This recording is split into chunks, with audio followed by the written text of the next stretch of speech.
And we're live. Okay, another episode of Amplify Your Impact. Today, law is fun, from yoga mats to AI dilemmas. We're going to be talking about a lot of yoga and entrepreneurial legal jargon. We're going to use the biggest, most annoying words we can think of to be as confusing as possible for everybody who's watching. And obviously, as you guys know, I'm absolutely joking about all of this. We're going to not be doing any of that stuff.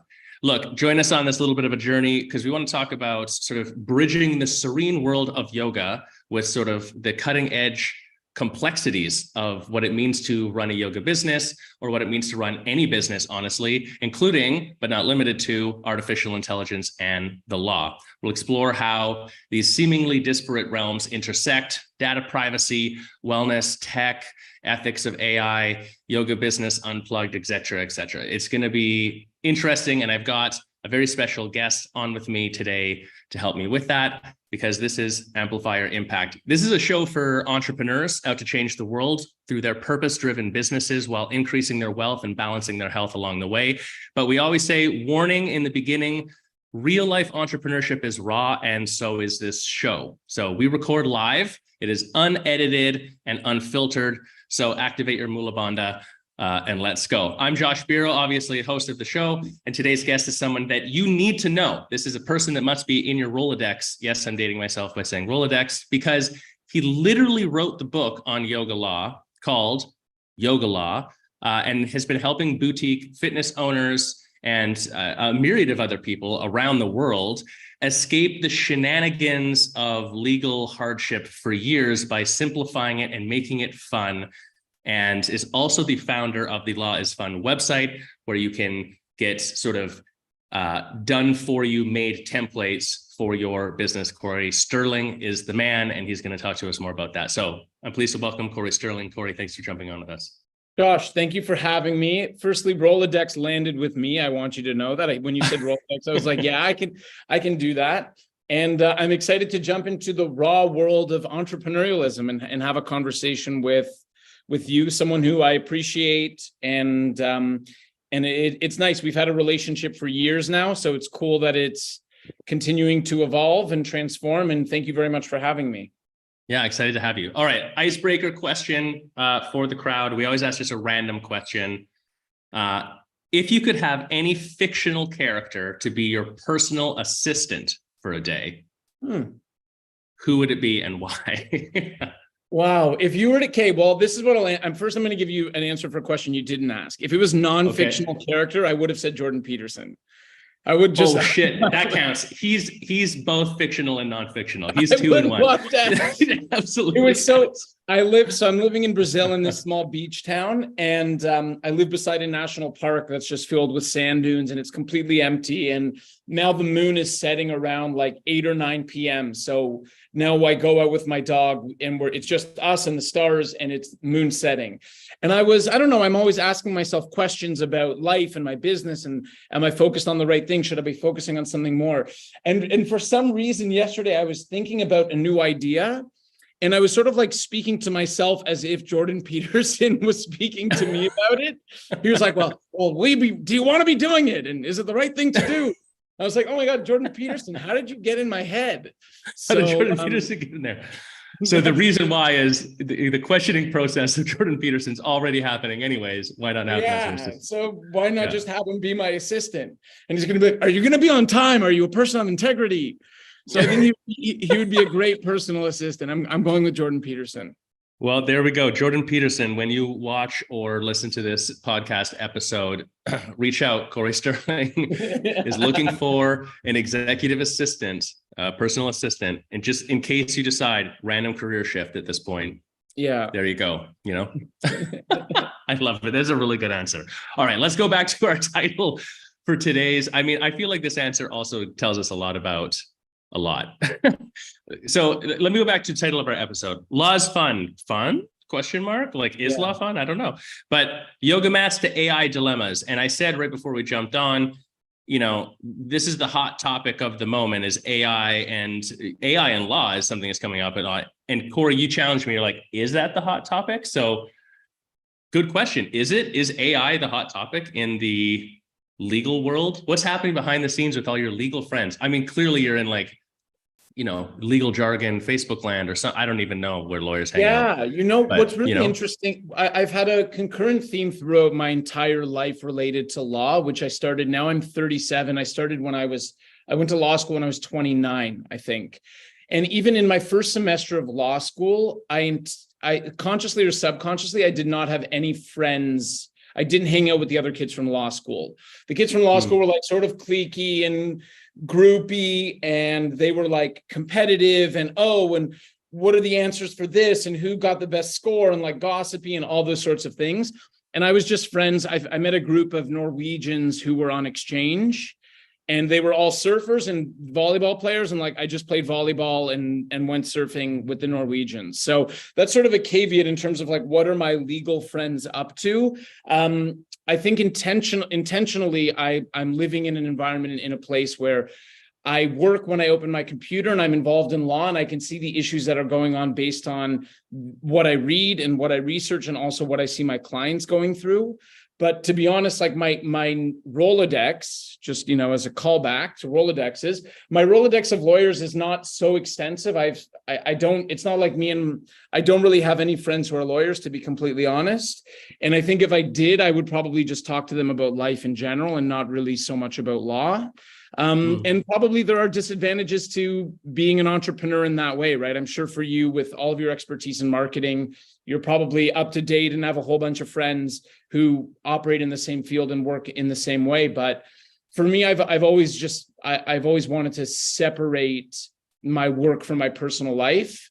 So I live in this beach town. A, no one speaks English. B, no one knows I'm a lawyer. And what we care about here is like kite surfing or samba or sunset, or when it's the full moon, or or football. Obviously, they love football here in Brazil. So that's sort of just like a precursor for whatever I'll say.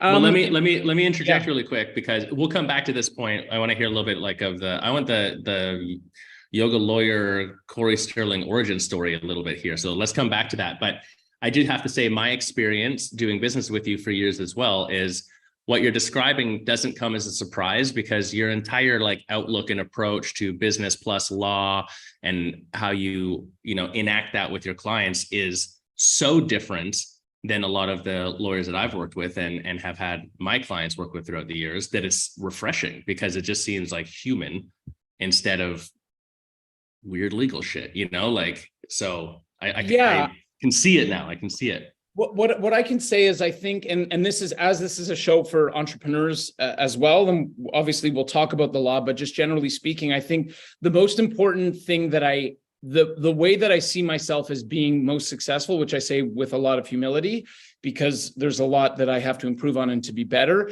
But I've always been very, very clear about the lifestyle I wanted to have and the life I wanted to live and what that looked like. And I've always been very, very true to that, more to other things. So for example, the number one objective of Conscious Counsel and for Law is Fun is not, how can I make as much money as possible? It has never been that way. That's not how I operate. It's always been, how can I fulfill my personal mission of transforming the way legal services are provided for heart-leading entrepreneurs in the health and wellness space, and being a happy person and enjoying my days. And when I go to sleep at night, I always think, hey, was today worth it? Am I proud of how I spent my day? Was I of service to other people? Did I exercise? Was I healthy? Did I make good choices? And that's always been for me the barometer of success in my business. So I don't speak to other lawyers. I really do things my own way. And there's some courage required in doing that. But what I will say is, there is so much, I don't know if validation is the right word, but such a positive reception of people who really enjoy the experience of working with me when I am who I really am, that for me, that's what encourages me to keep going and keep doing the things that I'm doing. And like, could I grow my business in a different way? Could I have a larger team? Could I expand to other languages and other regions? For sure, I could do all of those things, but maybe that will, I just have my own personal compass that I follow with the decisions that I make. I like that, the story that I can tell, and hopefully he doesn't take this the wrong way if he listens to this, but my brother-in-law is a lawyer as well, and he's in family law, but he originally went to law school for environmental law out of wanting to sort of fight back in that arena, and then switched to family law. And when I asked him once, he's like, because you don't make any money in environmental law. And Yeah. it was like but what you guys have in common is he has a very clear vision for what he wants his life to be with his family and what he's prioritizing. And that was part of that. In a different way, you have, it sounds like, clarity on who you are and what you're trying to accomplish with it. And I think that so many entrepreneurs actually struggle. I myself throughout the years have struggled with that exact issue of like the crisis of vision of like forward target, like this is what I'm trying to create, and building the plan and building towards that. So that's cool to hear that you have, a compass in place, and that's being enacted in real time. The compass changes in some ways like the wind. So what I've learned about myself is what my goals today for my business are different than what my goals were a year ago, and are very, very different from 3 years ago. So I'll give an example. How did the origin story of like, why did I start working in yoga as a lawyer working in yoga? To be completely honest, when I started, at the same time I was running a yoga festival, and I loved the idea of going to festivals. I would always go to Wanderlust or Hanuman Festival or other festivals around the world. That was like my thing. I loved going to yoga festivals. So I was like, okay, how can I make going to yoga festivals my business? And probably the first year about business, when I didn't know anything, was I was like, oh, like I just want my business to be I want my life to be a business expense. So how can I have it so that going to Wanderlust is a business expense? And that was like, okay, cool. Like now I'm in the festival business, I can do this. And then like I did it, and financially I wasn't really killing it, let's say, in a modest way. And then I realized afterwards, I was like, oh, what I really want is revenue. Like what I want is money. Yeah. And then you're like, I can write it all off, but I still have to have money to pay for it in the first place. For some reason, I didn't understand how accounting and business expenses work. So like my whole goal was like, business expense, everything should be a business expense. And then my accountant's like, after the first year, because I went to India, I lived in an ashram, I was doing all these yoga things. My accountant was just like, he's like, Cory, you are going to get audited if we submit your tax application like this. So, now it's down to like 20% of this can be a business expense. And then I was like, oh, okay, revenue is really what I'm after. So I just use that as a cute little story, because even I have a client who has 2 yoga studios in Los Angeles I was speaking with yesterday, who said the exact same thing to me. And she's on her journey and she hasn't worked with too many professionals. So she's like, yeah, I just want everything to be a business expense. And I was like, I get that, but what you really want is revenue. Like when you have money, you can do whatever you want, and you can still find business expenses. So it's constantly changing about where I'm moving on the map. And the cool thing about running your own business is that you have the freedom and flexibility to follow that as you see fit. Well, so I guess because we're already in there, I mean, take us to what's the Cory Sterling lawyer superhero origin story. So, you're looking at business this way and writing off things in your life. You're like, no, actually what I need is a functioning business. I would echo exactly what you said. It's brilliant. What you actually want is revenue. In our coaching programming too, with all the coaches, one of the first things that we are really pushing conceptually for the coaches to understand is there are a lot of problems that you might have running a business, but I can tell you right now that if money can solve the problem, it's not a problem. Not having money is the problem. So step one, make everyone as profitable as you possibly can, because a lot of problems start going away really fast. And that was a huge epiphany that I had to go through as a young entrepreneur, that we see a lot of heart-centered entrepreneurs also need to go through. They're slightly overly idealistic about that up front, but you learn real quick that like, no, I need money. I need money. Like that's the breadth of the business, right? So yeah, but I think go ahead. No, just amen. I think that's a very well said statement. If you have money, you can solve the problems, and if you don't have money, the problem is that you don't have money. So right, I agree with you. Revenue focus. Yeah, of course there's exceptions to that, but in business, that's like, in my experience, 80% of the issue. Yeah, amen. So how do you take me to going to law school? Because clearly, one, you got to be a smart cookie to even get in and then make it through and stay focused. And You have to have the discipline around that. It's no joke. You got to pass the bar, whatever. But also take me to like the decision-making around that beyond maybe the money part. Why law? How did that become the interest? I worked in the NFL for 2 years. I was a writer and I worked in media services for the Oakland Raiders. So, and I got that job. I got a scholarship to do a master's degree in sport management.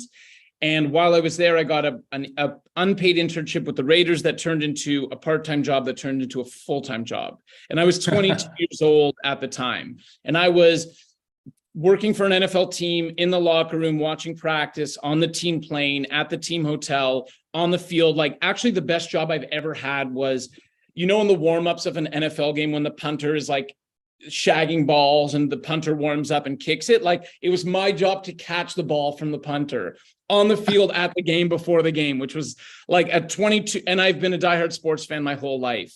So that was like, I was working in the NFL, and at the time, the skill that I learned in my master's degree more than anything was the skill of networking. And I learned how to leverage knowing one person to accessing that person's network. So I got to the United States. My master's program started in July of 2007. And by the next year, which I guess was February 2010, I was on the field of the Super Bowl and in the Patriots locker room when they lost to the Giants. And I was interviewing Asante Samuel after the game, which is like, for me, I know I'm taking a little bit of a tangent here, but it's my story, which for me, illustrates what the American dream is. Like, you really can show, that's what the United States is. You can show up and not know anybody and not really have any connections and make for yourself whatever it is that you want. And then be on the fucking field of the Super Bowl. Like, yeah, I didn't know we were going this way. Like, I love it. It's also how I got there, right? So in grad school, the first class they taught us was about networking. So anyways, someone gave me a name of someone who I wrote an email, and then I met them, and I just worked my whole way like that. Like, let's say I met someone, or I saw someone, or I shook their hand, and I knew they were connected to someone else. I would write an email and I would say, oh, I saw X this weekend, and a discussion came up about this.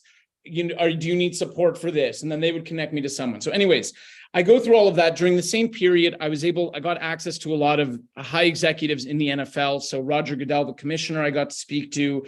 I forget all these guys' names because this was a different life for me, but like high executives, like chief operating officers and people who are in charge of really, really big things at NFL. And they connected me to a lot of people in ESPN, and I would just do informational interviews. Like, I was never asking for anything specific, but I wanted them in my network. I wanted them to have a positive interaction with me. And I also wanted to learn from them the same way you're doing this podcast, to learn from different people. And what all of them, one question I asked everyone is, what advice would you give to yourself if you could speak to like the 23-year-old version of yourself?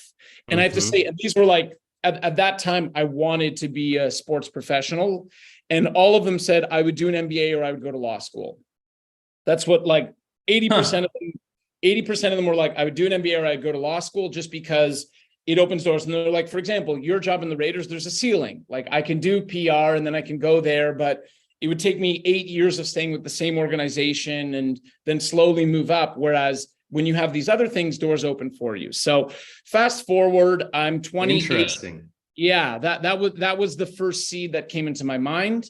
I'm 28. I've been traveling the world, living in different countries, on a budget, like very much on a budget. My self-image, my identity up until 28 was that of a backpacker. So I thought that it was cool at 28 to still be in a 16-room dorm bed in a hostel in Myanmar. And like, I was like, that was me living my dream, the coolest way to do it. And then I saw all of my friends were getting married, buying homes. All my friends had careers. And there was just something inside of me that was like, oh, I should probably return to some form of reality and figure it out. And at that point, I didn't really know. I knew I had a big network in sports, but I didn't want to go back to professional sports. So I wrote the LSAT and I applied to law school. And then I went to law school. And I have to say, if anyone is thinking about starting education at a later point in life, when I started at 28, 29, I was so grateful to have had life experience and appreciate the gift of education. Like the way that I took law school at 28, 29, I was super serious, dialed in at every class, taking notes. I loved reading. I fell in love with law. And after the first couple semesters, I learned how to be good at law school. You know how like you can learn how to be good at anything. It's not, I mean, look, intelligence is part of it, but it's everything in life is a system, and you just have to figure out how the system works. And exactly like being an entrepreneur. Being an entrepreneur. What's the game? What's the game you're playing? Yeah. What's the game? So it took me probably a third of my way into law school to figure out the game. Then I figured out the game. I crushed it. I finished first in my class for a whole bunch of classes and won awards. And like, you know, I went barefoot. I remember like, I thought I was barefoot for a lot of years. I thought that was cool. So they gave me an award for like finishing in the top 1% of my class for a semester. And I went in like shorts and barefoot. Everyone else is in a suit and tie. But whatever, I've always done things my way, and for better or worse. Okay, so then I graduate, and similar to your brother-in-law, I loved criminal law. I wanted to be a litigator. I thought I was very good at asking leading questions and building a case and telling a story, and like that's really what I was super passionate about in school.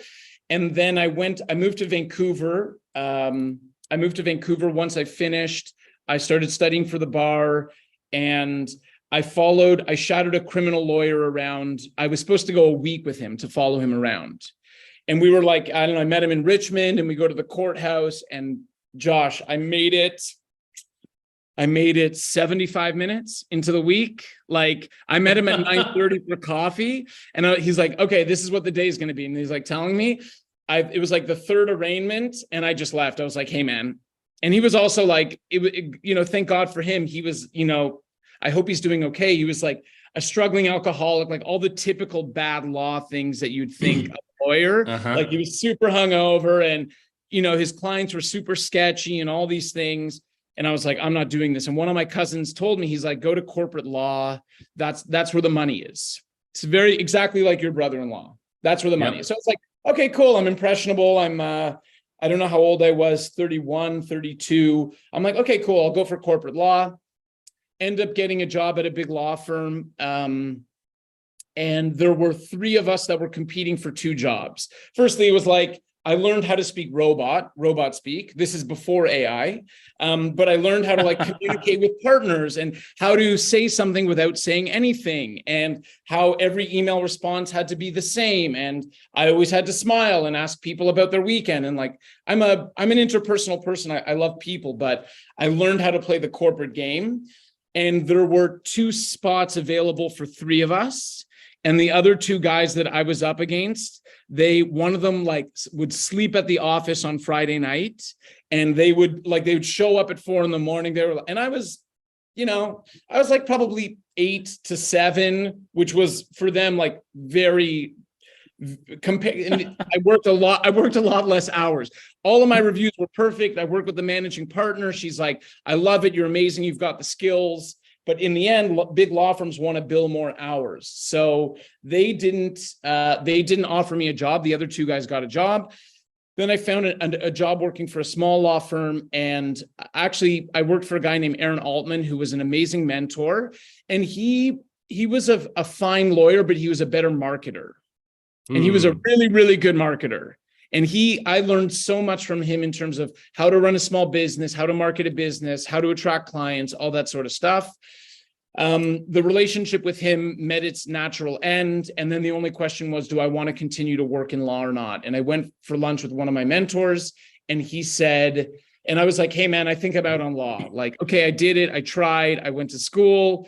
I did well. I worked at a big firm. I worked at a small firm. I'm out. And he's like, hey, Cory, before you leave, and it was amazing advice. He's like, think about if you could design your dream law practice, who you would work with, and what you would do, and what your life would look like, and where you would do it from, and all of those sorts of things. And so I took him up on it, and I was like, cool, well, I'm going to work with epic people, because I want to be surrounded by, people who are making a positive change in alignment with values that I have for my life. I want to be able to travel and do whatever I want, whenever I want. And I only want to do specific types of work that never require me to be in person with anyone. And I came back to him. I was like, hey, this is what I think. And he's like, go do it. Like, try it. Worst comes to worst, you go back, you get a job. Like, you'll go back downtown in a worst case scenario. And I played on a soccer team with a bunch of lawyers at the time, which was like supposed to be for networking. I do want to go on record to say, and this is for the record, I've been on sports teams all over the world. Like, choose a country. I've played rugby in South Africa. I've played soccer in Cambodia. I played soccer in Argentina. I played Australian football in Australia. Like, I've lived everywhere. The worst team I was ever on was the team of lawyers in Vancouver. It was like, it was the worst environment. I remember looking around. I was like, I don't know what being on a sports team is like. Like, it's supposed to be fun.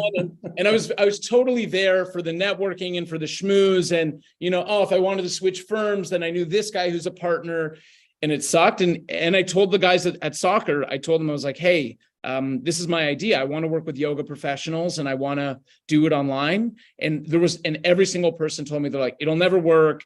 Hippies don't have money. You'll never make it. You have to you have to meet clients for coffee. You have to do all those sorts of things. And I said, whatever. I didn't take their feedback in at all. I mean, I listened to it and then I still made an educated decision. And then I started Conscious Counsel and I took it online and I'm still traveling. I love it. Okay. So would you say, like, this is something I've experienced too that I find interesting. First off, that was an epic story and so important to like connect the dots. And I find it so fascinating to see how an entrepreneur gets to where they are, because I've never met one that says, yep, I finished school and then I decided I'm doing this thing and then I just blew and now I'm doing the thing. Like, yeah, anyone anyone who's really doing something interesting and impactful in the world, that is not the story that I tend to run into, which is part of why this podcast even exists. Yeah. But one of the things that I've run into is, and I'm sure that this is a personal attitude thing or whatever, but like, if someone tells me I can't do something, like, that actually fuels the fire to want to do it within reason. So do you feel like, being able to see this group of people who are not who you're trying to become, and then them being like, no, you're wrong. Like, was that the thing to push you over the edge to be like, fuck yeah, I've got to do this?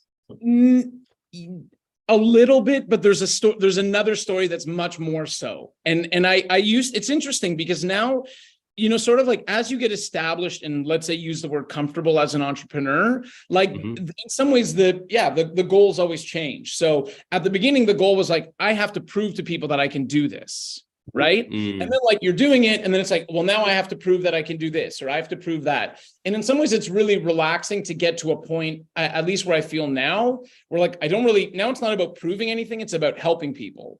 And now it's about like, how can I do the best to be of service to people and demonstrate like, hey, you can do this also. And so it's funny how that changes, but of that story, I'll never, ever forget. So I decided to go online and there were a lot of questions about, can it work, can it not work, whatever, I don't know.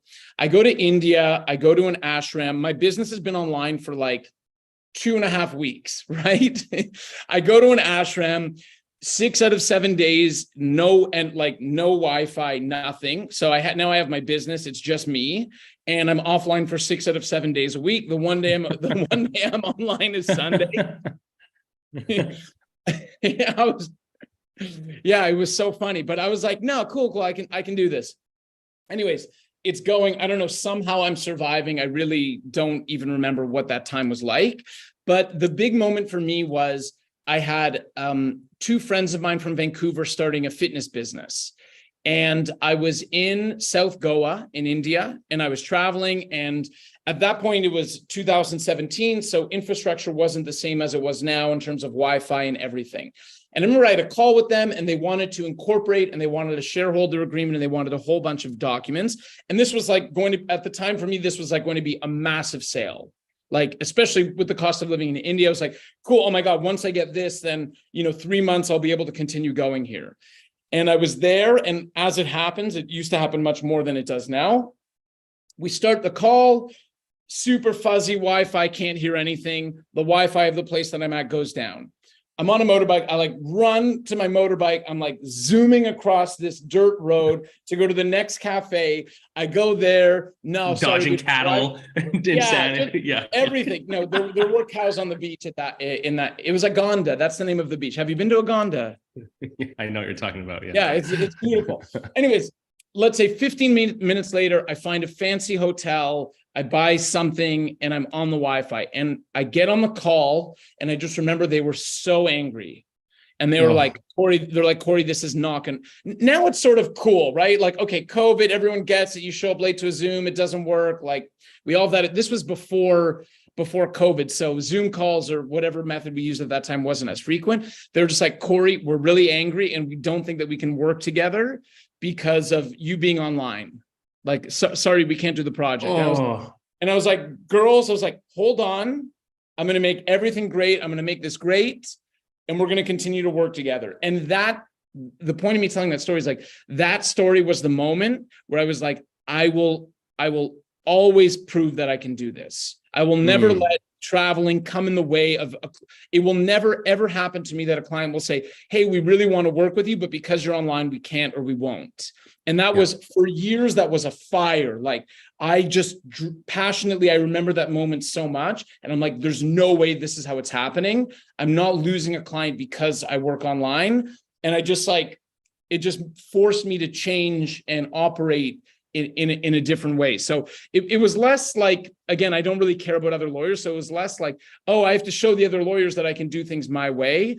But back to the first thing I said, my vision has always been my lifestyle and being able to travel and be wherever I want. And the moment that an obstacle came in the way between me and my vision and what I wanted to accomplish, that's what really motivated me. That's where I was like, I will never let that happen again. And I will safeguard everything and build processes and do what I ever have to do so that I can operate 100% online. You know, what you're making me think of, Cory, is this, and I don't know where this quote originates or whatever, but I've been using it a lot lately. You know, small business owners or passion business owners of small businesses, they do what they love, but entrepreneurs learn to love what it takes.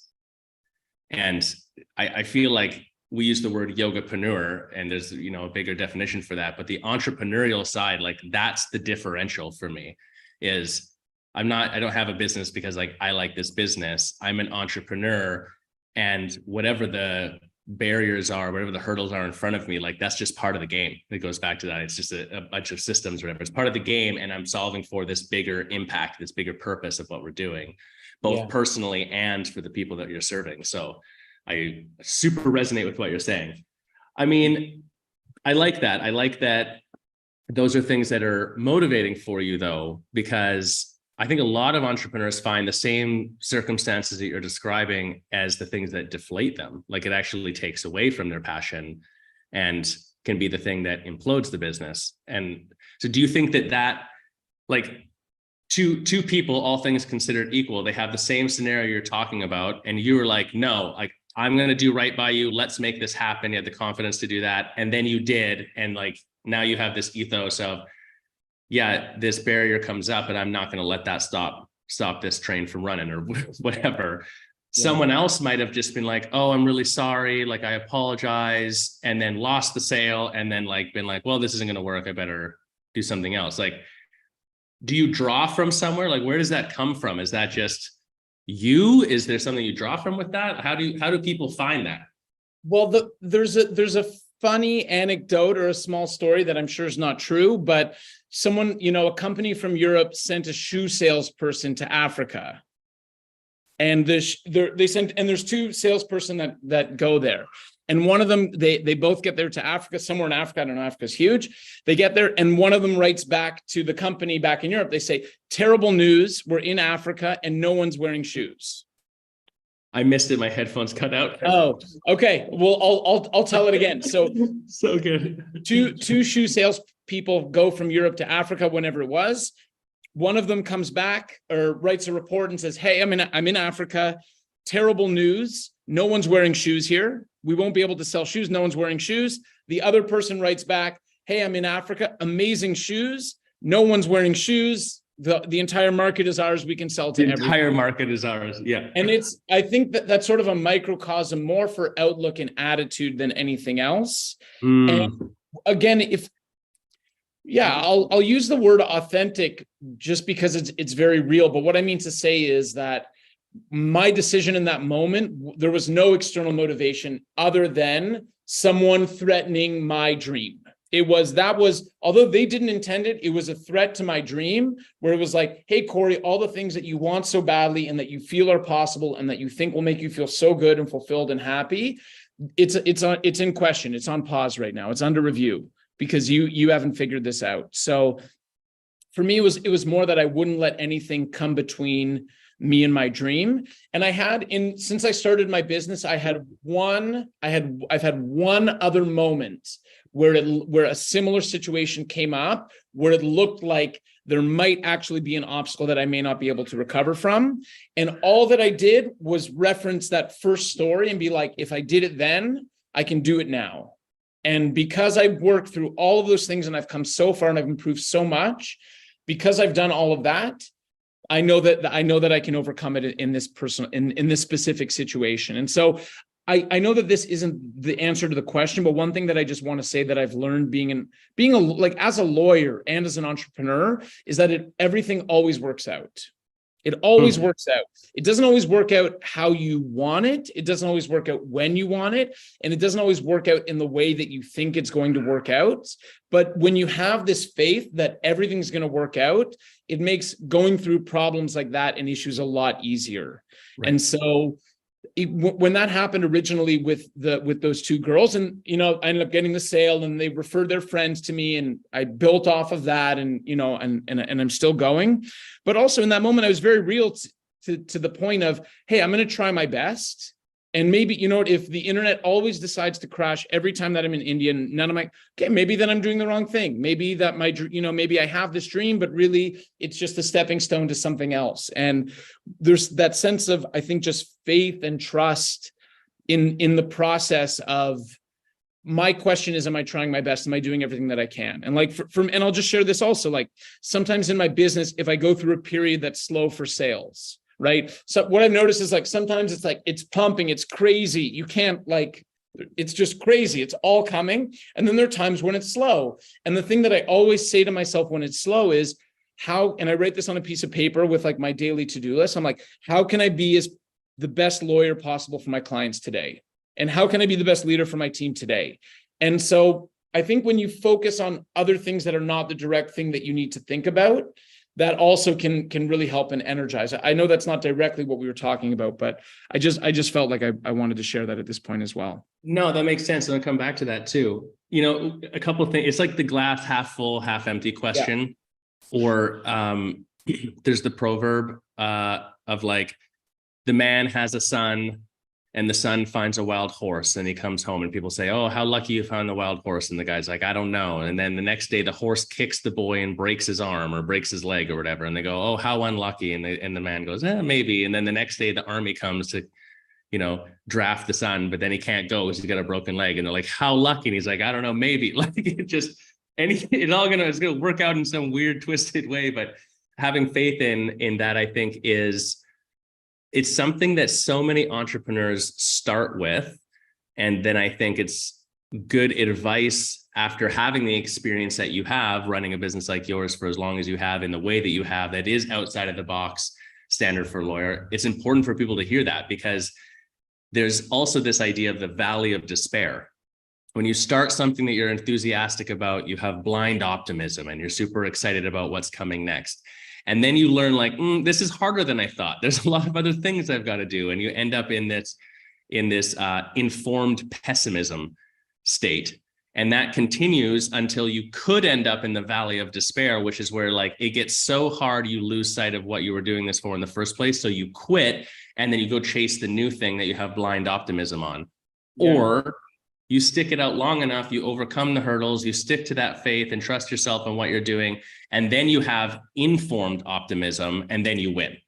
And it's a little bit of a storyline. You've got to stick it out, but to stick something out, you also have to have some level of, I guess, faith, using your word, around that things are going to work out, and it might not be exactly specifically what you're visioning, but if you don't have that, like, it's too easy to get derailed on the path. So yeah, and I totally, and I love the Alan Watts, the Alan Watts Chinese farmer story. There's a Shia LaBeouf. that's where it is from. Yeah. Alan Watts is the original, and then Shia LaBeouf did a podcast with, I think, John Bernthal, and Shia LaBeouf does like a good, like, 2023 version of it. Alan Watts is like the historic British version, but yeah, look, in terms of the ups and the downs, that's part of it, and I think sometimes it is the right decision to stop, but I think that you can only, for any decision that you make, whether it's to stop or to continue, I think you just need patience in making either decision either way, right? And just having patience and reflection and being like, hey, if at this point still nothing changes, then, objectively I can say that I tried my best and this isn't for me, and there's no shame or problem in doing that. Having said that, the one reflection that I have as an entrepreneur that I would not have had 3 years ago, that I wouldn't have had 2 years ago, or maybe even 1 year, and now I'm in like my 6th or 7th year running Conscious Counsel. Staying power is a wonderful thing, and the ability to stay in the game with your business is extremely powerful, and something that I never gave value to or really appreciated. But there's something about having an expertise, building it over time, just taking reps, quality reps. Like, I will read any lease anytime. I love, even though leases are the driest, most boring documents, I'm always learning something when I read a lease, and it just makes me that much better for the next time that I read a lease. And also, and just when you have your business, people want to come to you. They know that you're great at what you do. They know that you're getting better, and your network expands. And like, if you're able to stay in the game, and it feels aligned with you, then do it, because staying power, the rewards are immense. Yeah, I agree.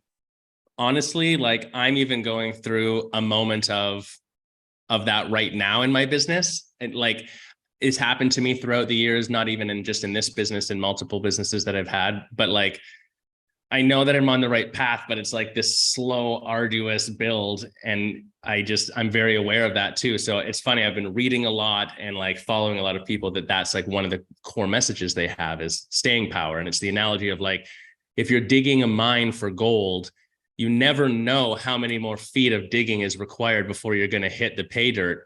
So, there's that weird like blindness. You might have dug 100 feet and you're 1 foot away, and that's when you give up. It's like, just keep on the plan, keep going. There's unique value in that we sometimes, I think, especially as a younger or starting out entrepreneur, maybe underestimate. So yeah, I agree. And one thing I'll say also, Josh, that was really helpful for me, giving myself permission not to be enthusiastic about my business. Preach. No, because look, it's talking about 7 years. I read a great book by Annie Duke about betting, and she's a poker player, and she combines psychology and poker betting to how it relates to your life and decision-making processes. And one thing she has is like the micro, like the zoom out perspective, where it's like, okay, let's say for me, September 2023 has not been a great month. Okay, I can focus and be like, oh my God, everything's broken. I have to shift at all these things. If I zoom out and I look at the past 6 months, wow, things have been really good. If I zoom out and I look at 2 years, wow, things have been really good. So if sometimes and I guess what I mean to say is like, sometimes you can be in a moment. And I think if you give yourself permission to be like, you know what, like, I'm just not that into it this week. Like this week, I'm not, it really, what we're running is an ultra marathon more than a marathon, because we're trying to build something for a long time that establishes us, that provides opportunity, that provides passive income, that provides all these things, whatever it is that we want, that we're looking for. It's going to be different for each person.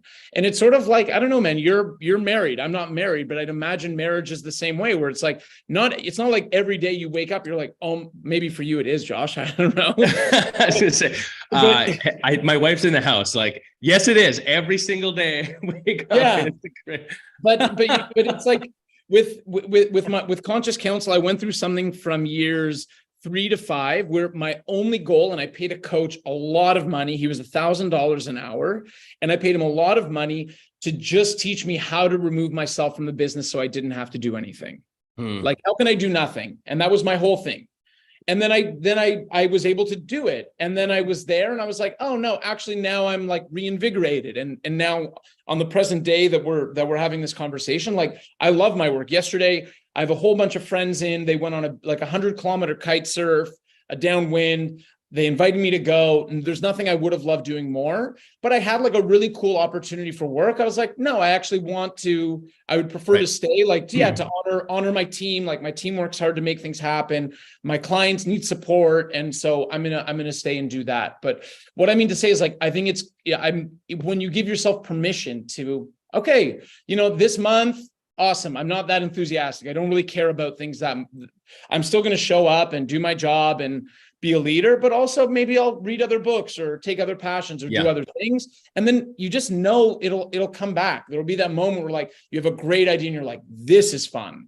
Like, this is what I really want to do with it. And just, it's sort of the pressure we put on ourselves with anything. Like when you allow yourself to feel all of the feels, as they say, then it's a lot easier. Like, oh, cool. Like today I feel like crap and I don't want to do anything. Like I'm a human being and I've 365 times 7. That's how many days I've been doing this. So if there's 20 days that I don't feel like doing anything, I'm okay with that.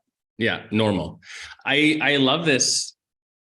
I love this idea. I think it's an important message. Like, yeah, give yourself permission to not be in love with your business for a minute or not be enthusiastic about it. Because you're right, that's going to happen. Like, it's not a question of if, it's a when. And just not getting too stuck. If you fight it, it just makes it worse. It makes me think of a couple of things. One is just like, it's this idea of if you were rowing a boat across the ocean, when you leave the shore, you're like, oh, we've made it a kilometer out. Now we're 5 kilometers out. Oh, like we're over the horizon.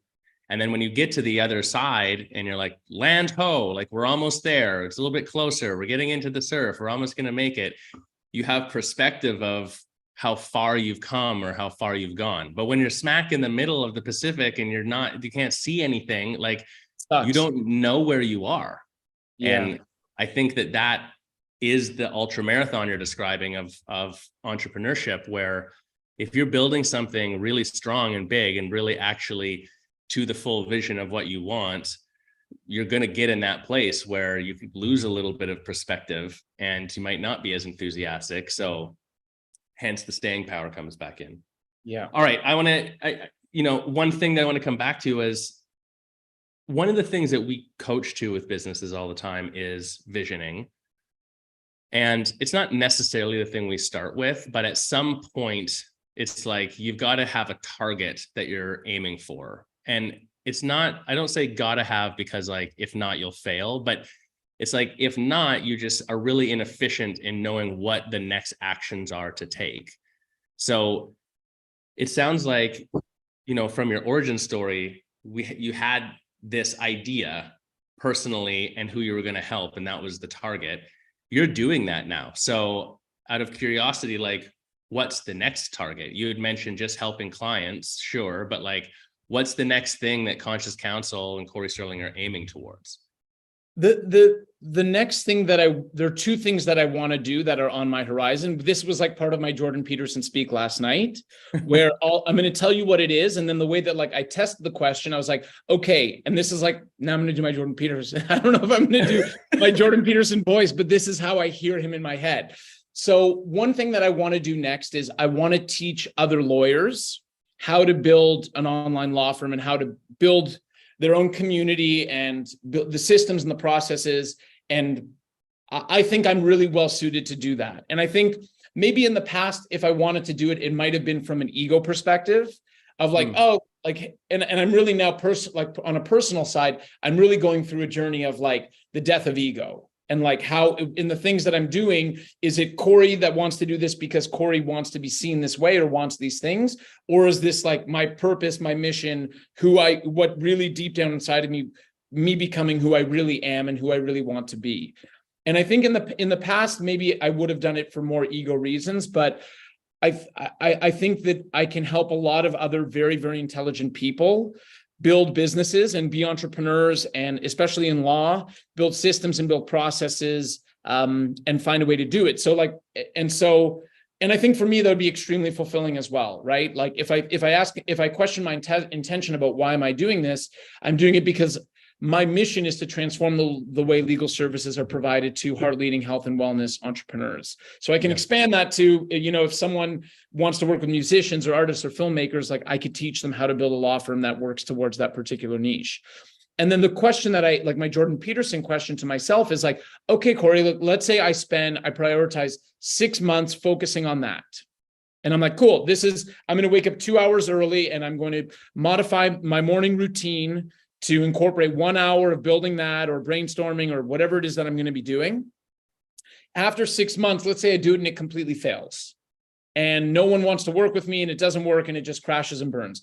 Will that process still have been worthwhile for the rest of my life to have 6 months of trying to pursue an idea that I think is worthwhile and something that part of the reason I'm on the earth is to do it to make a positive change? And the answer is yes. Like if none of it works and I just go through that process of, okay, what are the things that I'm doing and what worked and why did it work and all those things, then I think it will be, which is why I'm in the process of committing to doing this, which I haven't committed yet. I haven't yet said like, okay, I'm really doing this. I'm going all in on it. But really for Conscious Counsel, that's really what I'm up to. That's one of the things on the horizon.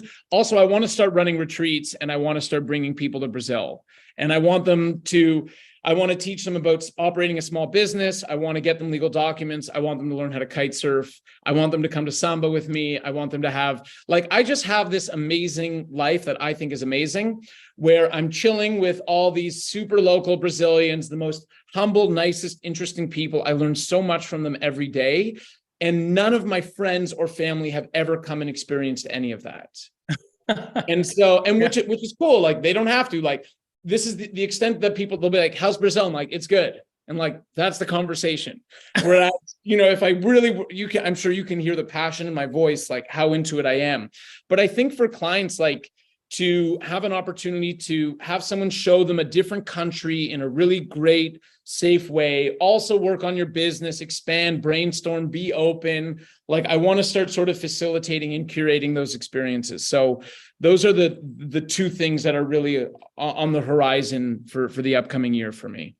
I love it. And it makes sense. I mean, I actually have the inclination as well. I think I come out of the yoga world, as you know, I mean, so do you, but it's like you do a yoga practice and then it benefits you to the point that you get so enthusiastic, you want to become a yoga teacher because you're like, if I can make this a bigger part of my life, that's the personal side. Plus, I want to share this with other people. It's done these amazing things for me. Why would I not want to share that to someone else? You become a teacher. Then you're a teacher for a while and you're like, well, actually, I'm going to open a yoga studio. I want my impact to grow even further. And that's the next vehicle to be able to deliver that. And then you open a studio or maybe multiple studios. Then after, successfully exiting and visiting studios all over the world, that's how I got into coaching. It was never, I was like, I'm going to be a yoga business coach. that wasn't the plan. It just was the next evolution of my journey. And now I'm like, I've got, at any point in time, 3 to 10 other coaches that we're working with and helping them build up their coaching. And I get so much from that. It's so interesting to me. And I'm really enthusiastic about seeing their successes as well. So now I'm like, maybe I'm just going to evolve into, I'm going to train people how to be a yoga business coach because that's interesting now. It's the next evolution, the next vehicle for change, for impact.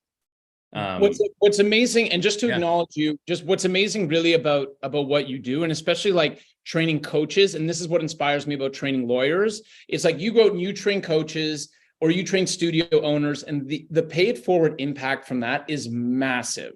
Yeah. If you can teach when you, and because I know you've done this so many times, but when you teach a studio owner how to improve their services, how to operate healthily, how to grow, how to do all of these things, their community benefits from that. And think about all the people Josh, give me the city of the last yoga studio that you worked with, that you did an onsite with. Where was it? Your last onsite?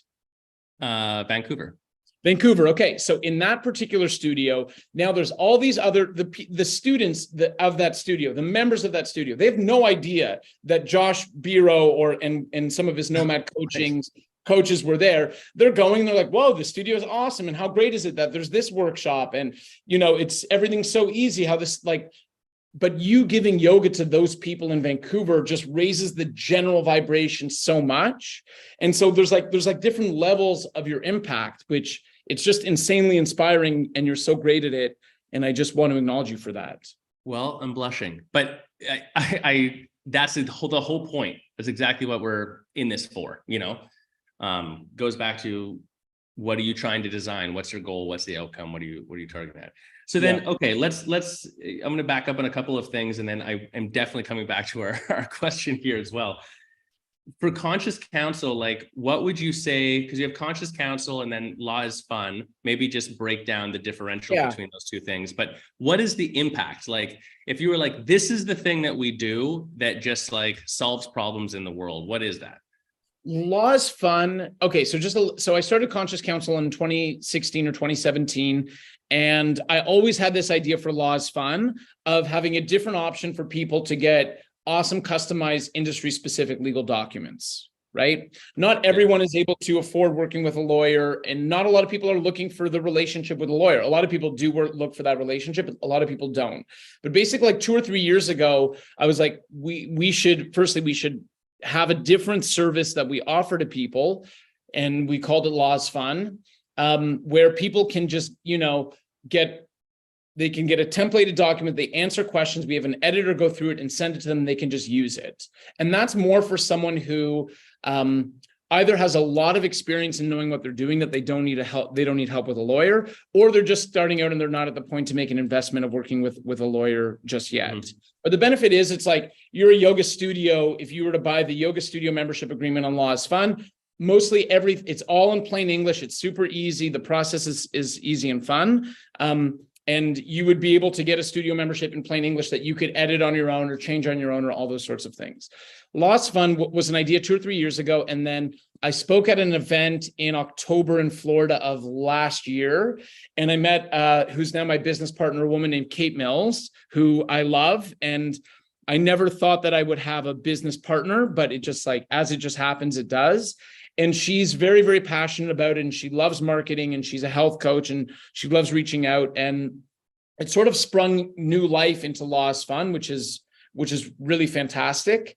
And so the impact there, Law is Fun is more for health coaches specifically, just because Kate herself is a health coach. I'm studying to be a health coach. And and it's just a way for people to pay less money, get more documents, but not have any support. Conscious Counsel is what I've been doing the whole time, which is a relationship with my client, learning about their business, advising them specifically, offering edits, revision support. Let's say a problem comes up, you email me, all of that's included in the price of the documents that you buy. So Law is Fun, we've seen, it's been gaining a lot of traction lately, which is cool, because it's sort of like, it's like my second child.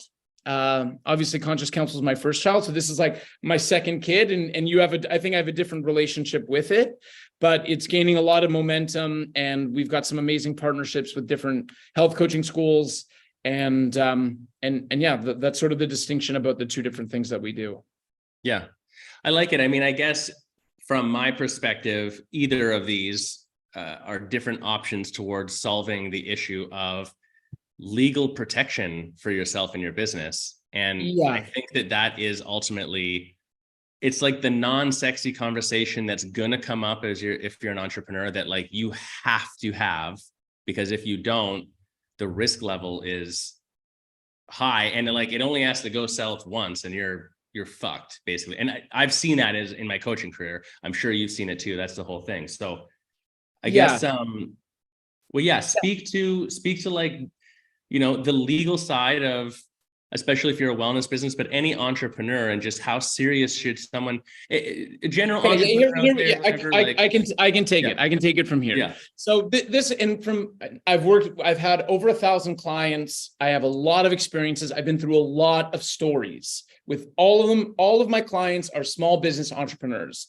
I've been through so many chaotic, crazy, terrible, problematic stories, and all of them are rooted from one thing: not having the correct documentation in place at the start.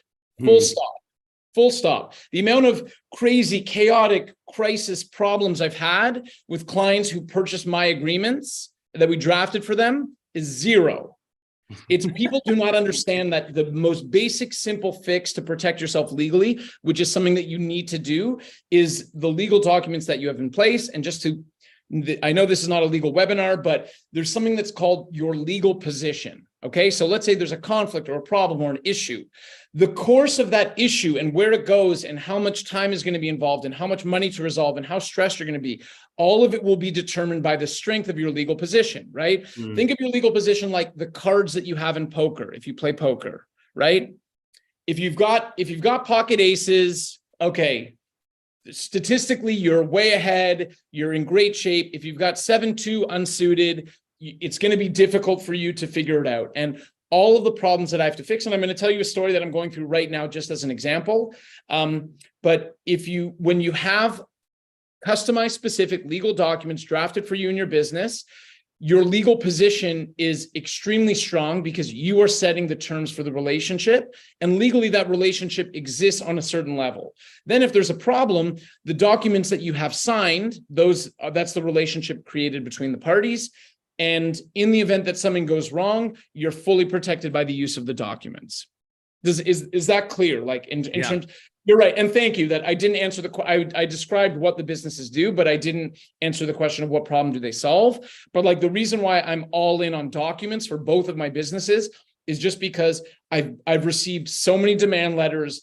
I've had to write so many demand letters. I've been through so much conflict resolution, and it always comes down to what was agreed to between the parties. Right. So well, it's like the preventative care, right? Like I think you said to me once in the past with stuff you've done for us even, which I thought was brilliant. It's legal position, sure, but it's like, it's just clarification of expectations in a very detailed way so that it takes things off the table, basically. And it's also like when someone signs a contract that's written in plain English where you agreed to something and they're clearly not doing what you agreed. That's really like most of the problems that I solve for studios is that.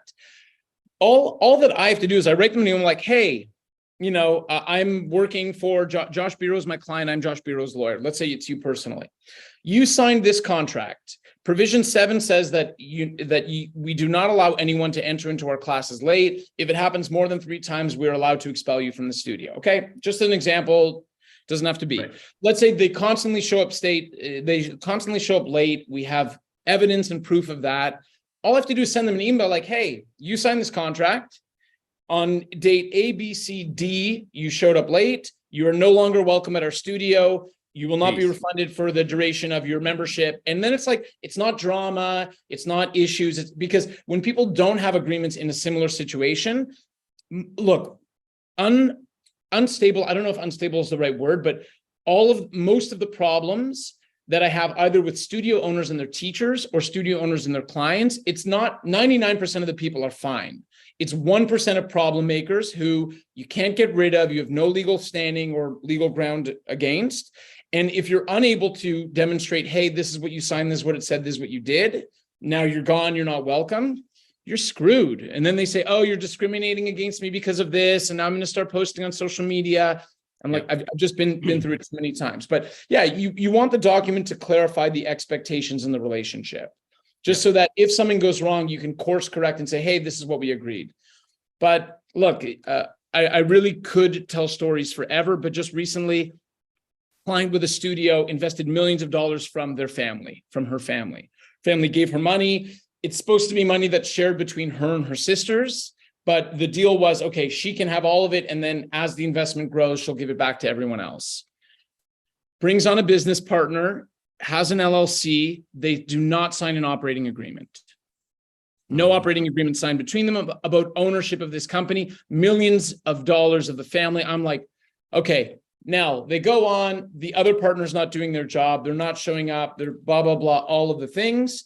And now they're like, okay, screw it. We need to get this person out. So, hey, Cory, how do I kick this member from an LLC out without a signed operating agreement? And it is a crazy, crazy process. So I'm like, okay, there's 2 ways that we can do it. One is we can follow all of the legal steps, or 2, you're going to have to come to an agreement with this person. Also, they've paid me like $8,000 just to get to that point of figuring all of it out. Whereas if they had an operating agreement for $1,200, like all of this is taken care of. And then it's just like, look, it's a lot of money for them. They were super stressed. We had so many calls. They're crying. they're all the sorts of things. In the end, we're able to negotiate and manage and come up with a deal, but it's like over a period of 3 months of hell, plus, tens of thousands of dollars, plus paying this person out way more than they would have to otherwise. Plus and lost opportunity cost of the energetic and time stress.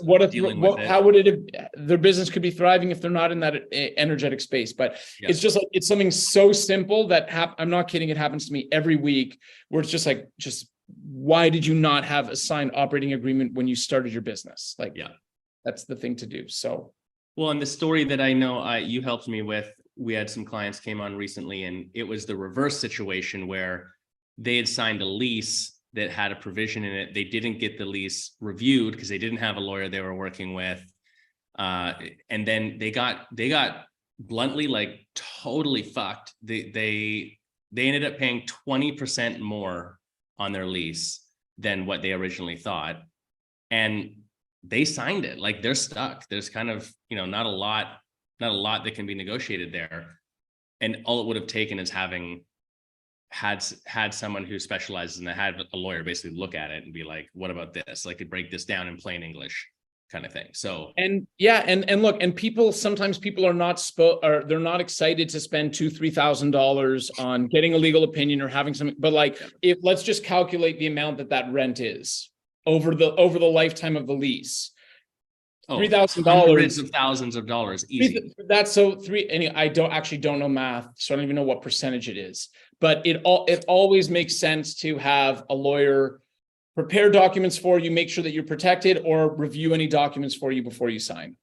Okay, let's go back to the original title of the episode. Even, AI, it's the buzz, the thing that people are talking about. I mean, maybe one, is it? Because you maybe don't agree with that, but two, AI and law is really fascinating, because AI and everything is fascinating. This isn't like, maybe it's going to change things. It's already completely changed things. We're on this path, in my opinion. There's no chance that this doesn't change the way people operate in business across the board, across every industry, in every single way, shape, and form. So when it comes to legal stuff, one of the things that has come up in the Yogapreneur Collective a couple times, and that we've heard stories of, and I blame TikTok for it, but whatever, is now people are sending like cease and desist documents and stuff like that from like a fake lawyer, because they just go on to ChatGPT or Jarvis or Cody and get them to like write up a legal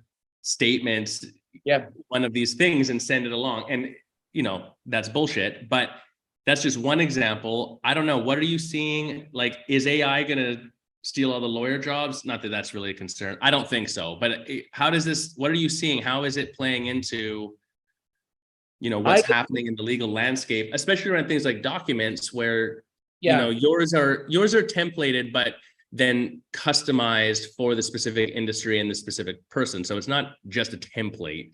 There's more to it than that. Yeah. So firstly, will consumer behavior change because of AI? Obviously.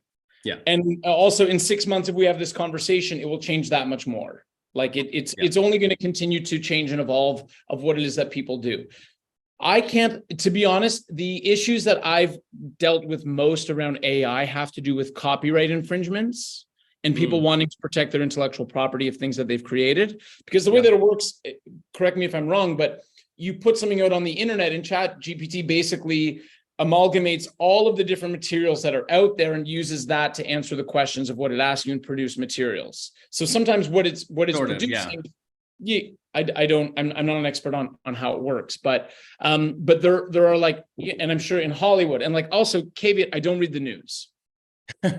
So I know. I think the news is honestly, the news is the worst place to learn about any of this shit anyways, because it has its own narratives that but I just know that the Hollywood strikers, right? Like there's one of my clients she's opening a prenatal yoga online studio, and she used to be a voice actor in Hollywood. And now basically her job's taken and gone by like, there's going to be a robot now that does her job. So in different industries, it applies a lot. Look, to me, there's not so much of a difference of having ChatGPT draft an agreement for someone versus someone downloading a copy of a general template from their friend. Like, Right. because at the end of the day, people still don't understand what they're signing. They don't understand the relationship that they have, and they're not aware of the blind spots or the red flags of what it is that's included. So from my end, that's why I wouldn't say that I'm not concerned. I think in any industry, it's always adapt or die in anything that you're doing. So figuring out either A, how to leverage and work with AI, or B, understand what potential risk it poses to my business is something that I do think about. It's not the top thought that I have. But the other issue is something that you shared with me on WhatsApp about, how easy it is now for people to sue each other and file in small claims court. Like now there's a robot that can sue anyone for anything. Yeah. And like, I could sue you. I don't need, until it goes through the process for you would have to defend it and demonstrate that it was a frivolous claim and whatever it is. So like, are things going to change? Yeah, they're 100% totally going to change. Right now in the yoga, let's say in the yoga law world, has AI drastically changed working with a lawyer or legal documents? In my opinion, not so much. And honestly, I don't know how many proposals I've sent out where someone's like, oh, like, I could work with this law firm for a couple $1,000s, or why don't I just go to ChatGPT and put in like independent contractor agreement? And right. I don't know because, sorry. Oh, no, not at all. I think you're right. I think that, this conversation is still new. So people, especially in my experience in the boutique fitness and yoga world, they know the existence. They're starting to leverage this tool in certain situations, but the total bigger potential of it is not even on their radar. Like they're not even asking that question yet that we're describing. Where it comes up for law, that's fascinating to me, and why I was curious about your thoughts on it are two things. One, ChatGPT famously now has passed the bar in the United States like 2 or 3 times in like the 90th percentile. So and going back to like, how does it all work? ChatGPT specifically isn't internet connected entirely yet, although there's ways to hack that. There are other AIs and machine learning that are, but in either case, it's the idea that they're trained on a data set. So you put in trillions of data points and it's like having a super memory. It like knows all the data points across all of them. So, where I could see it being interesting in the legal world, an example I read about was like, if you were researching case law, it's going to speed that process up by literal weeks of time. So like things like that as a tool. But I think where it gets interesting as we go through, let's call it like the growing pains of AI being part of our reality, are this everyone suing each other shit, or people, people are coming to us and maybe asking the question is around these things like you're saying, like, well, if I can just go on there and be like, make me a legal document that XYZ and just use that, it's our job very often with the people that we're working with to help them understand the risk that they're taking. Like, it's not my job to be like, you should or shouldn't do this in some cases, but I do feel like it's my job to say, this action that you're taking seems really risky, and it's my job to bring it up as like a real question, because, if you're putting your business at risk, your family at risk, your livelihood at risk, like that's the antithesis of what we're doing with business coaching. So, yeah. So two things. One, in terms of studying case law and those tools, 2 months ago, I got my assistant to go on Google, and I was putting like lawyer assistant AI. And I met with and I was just like, fill my calendar this week. I just want to see every single program that's out there and all of them that can help. And there's a lot out there, but for me and my specific practice, again, because yoga is so niche and so under the radar, none of the things were too helpful, but they were like, oh, we can, this can draft an agreement for you, and you just fill in these things. And I was like, yeah, I've been doing that for 5 years. Like, we're already doing that.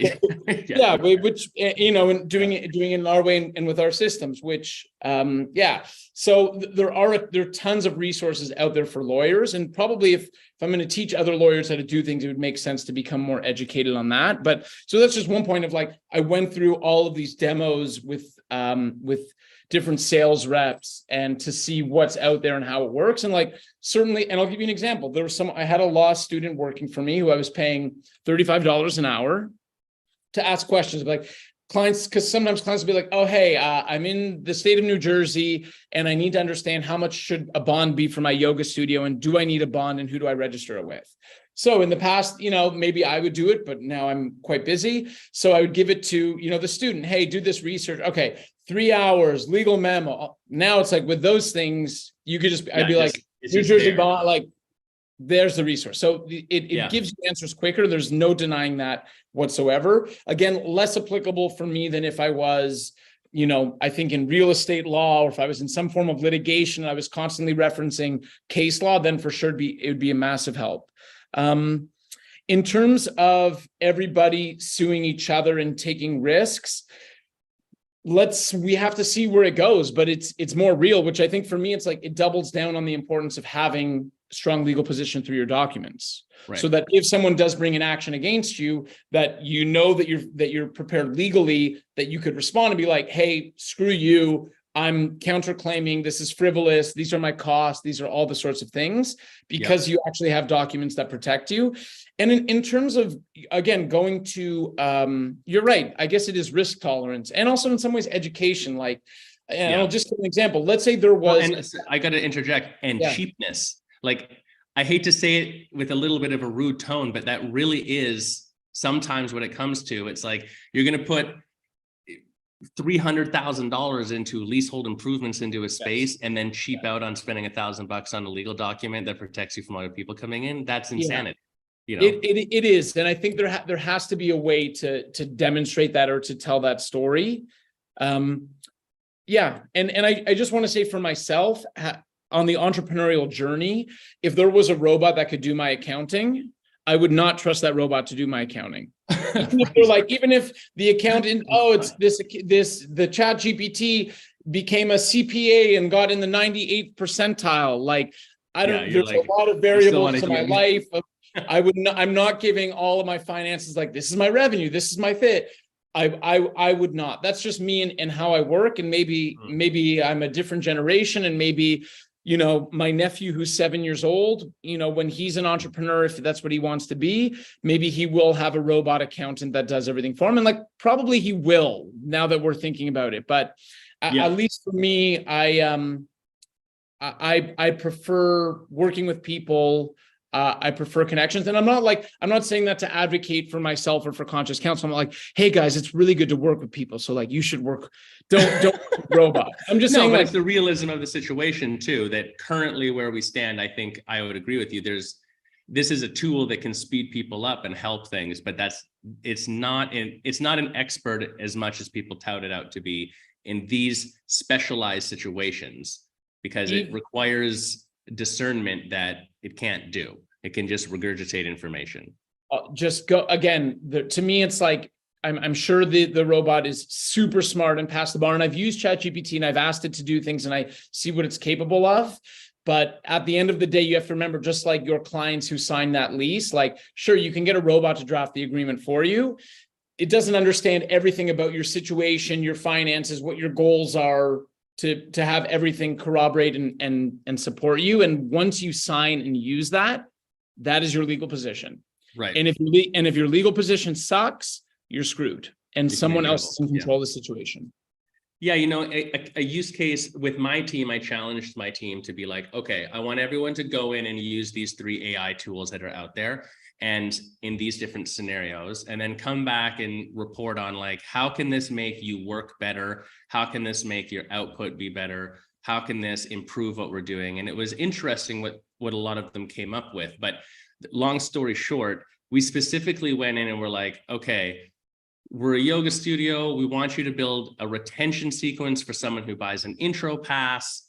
It should fit these parameters. Like, and I don't know, at the risk of sounding super egotistical about it, I know the prompts to put in. Like, I know the question to ask in this scenario as good or better than anyone out there. And what it spit out was good, like actually usable, not even close to what we have though. And I was like, okay, so like, this is cool. If you were just trying to do something fast and on the cheap, like, it could help you do this stuff, but it still doesn't have the unique human nuance, niche down understanding and expertise that you have, or that maybe we have in the worlds that we work in. So it was an interesting thing to go through. And it's also like there's a difference between using ChatGPT for social media posts and blog. And there's a whole thing about like blogs now, like, okay, can you tell if it's a blog? It won't rank for Google. Like, I don't live in that world, so I don't know. But like, okay, probably, and I don't know who does social media for my team, but someone probably does. And like, are they using ChatGPT? Yeah, they're probably using ChatGPT. Am I cool with someone going to ChatGPT and writing like, hey, come up with an Instagram caption for a lawyer who likes kite surfing and also works with yoga professionals? And then it spits something out. Like, am I comfortable with that being on the internet? Yeah, I am. Like, I'm not signing that. Because I'm not whatever. But if I'm talking about a membership agreement, about a waiver of liability, about something that could cost me, hundreds of thousands of dollars and jeopardize my livelihood, then it's a different context for how it's being used. So here's a question related to this subject matter. COVID forced, it's interesting, as the story goes, for a little bit of back flavor, right? 2016 through 19, we're talking with our high performing studios, and for all of them, we're like, we've got to get you online. We've got to get you a VOD library. You've got to start streaming. Like, all of the tech for this exists right now, and no one is doing it. Like, it doesn't, there isn't a huge demand for it necessarily, but this is clearly going to be an element of this product in the future. Investments to getting a product that improves your value and is a market differentiator is low. We should do this. Basically, none of them did it. COVID hits. Everybody's online. Now it's sort of like calibrated to a new place about what that exactly means. But what's fascinating now is, because of these AI tools, even ones that we use, you can go and scrape. Like, if someone doesn't have, the right filters or right whatever on their website, or if someone, prior to COVID has a bunch of yoga videos on YouTube or something, you can go scrape all of those and then have an AI tool like chop them up to make shorts. And then basically you can just take all of that stuff and use it for yourself. And that's what we're seeing. Like, I think that we're in a moment where Etsy and a lot of like drop shipping, printing, TikTok, YouTube shorts, these sorts of things, they're going to slowly deteriorate in quality, because it's more and more just going to be people trying to do some sort of affiliate marketing shit or get views or whatever by using other people's stuff through this AI creation. So the specific question is, I find that subject matter fascinating. Yeah. This is an IP question. It's already been an interesting conversation in the boutique fitness world, where if I'm the instructor and I film my yoga class, do I own the IP if it's your yoga studio? And like, that agreement needs to be in place. Now we have the new layer of like, well, then if a student pays a membership, but then they like download that yoga class and then chop it up and distribute it in another way, like, I don't know. It starts to get complicated to me, but I'm seeing this coming already. Yeah. Not necessarily in our industry. And I'm sure it's only a matter of time that it appears in ours. So from a legal standpoint, are there any, like, this might be an example, are there any like blind spots that this sort of new era of stuff that people need to, in a new way, protect themselves for, or whatever? If I'll be as specific as I can, because it's actually a really good point and something that I haven't thought of. But let's say the problem is that, okay, yoga studios have on-demand libraries, and students are going in and using AI technology to download that, chop it up, and then do whatever they want with it. And like, let's say even start their own studio. Everything is subject to what's written between the parties. So if we just talk about general, it falls under copyright and not trademark. But if we look at copyright rules, the studio has created the audio, video, image, likeness, photo, whatever. The material belongs to the studio. If someone is unlawfully profiting off of that, then certainly you can, then that's illegal, and you could, threaten to sue them or calculate damages based on how much they've made off of that. But the best thing always is to, now, let's say if we run with that situation, your studio membership agreement should say, hey, you're getting access to this. You only have a use, non-commercial, non-exclusive license in order to access our materials. If it is found that you are taking this and doing anything with it other than simply watching and practicing, if you share with your friends, if you're getting a robot to chop it up, blah, blah, blah, here's how the process will follow. You will have to pay us a licensing fee of $15,000, blah, blah, blah. You can put in whatever, you could essentially put in whatever you want, and that people would have to agree to it. And that would be a proactive way of dealing with it, where, okay, now I don't have to worry about them going off and doing it. The moment that I find out, hey, you illegally use this, you agreed that you would pay a penalty in this case, then guess what? Yeah, go into small claims court. This is the amount that you owe us. As a lawyer, I would say, okay, you owe us $15,000. They would freak out. I'm sure that person would have a heart attack and be absolutely terrified. And that's essentially with that specific problem, that's how you would deal with it. But it's very real. And I see it the most with trademarks. Where it used to be that you have a cool business name. And even if let's talk like pre-COVID, okay? Pre-COVID, the amount of studios that you are an anomaly in the sense of how many studios you know in so many different places. But like, let's say I live in Indianapolis and I love yoga. And I'm a yoga teacher and I have an Instagram, okay? Okay, I will know more or less, I'll know the different yoga studios that are in Indianapolis, like downtown, in this neighborhood, in that place, and all the different things. Now, because every teacher is their own studio and every studio has an Instagram and I can see everything. And now it's normal to have memberships at different online studios. Now, if someone sees a cool name or a cool idea or a cool program, like they can just steal it, register the trademark, own it, send you a cease and desist, and you're finished. And like that, I think that's one of the things that I've seen come up the most. Like with AI, I think it's less of a concern in terms of like AI stealing a logo and then giving it to someone. But I know that also is a potential problem. But it's just like the world has gotten, I don't know if it's bigger or smaller, right? Like bigger in the sense that our exposure is so much more, but smaller in the sense that everything exists on our little phones. Everyone knows everything about everything everywhere. Yeah. But that's like, look, that's a very serious issue if you have on-demand videos and there's the possibility of people leveraging robots to chop it up and create their own channel and post it there. Like that's insane. If you're some sort of a mendicant, please don't listen to this podcast and then go and do what I'm saying either. But I'm just, we're always looking at not just where are we now, what are the best practices, what's worked in the past, but also like, where are we going? Like what's in 12 months and in 4 years from now, what is a yoga studio going to look like? What is a entrepreneur standard operating procedure going to look like around XYZ? So this is just part of it that's been on my radar a lot, because I think how people work will change, but then also even down to how you protect yourself is going to have some new places to be aware of how to do that. So, yeah.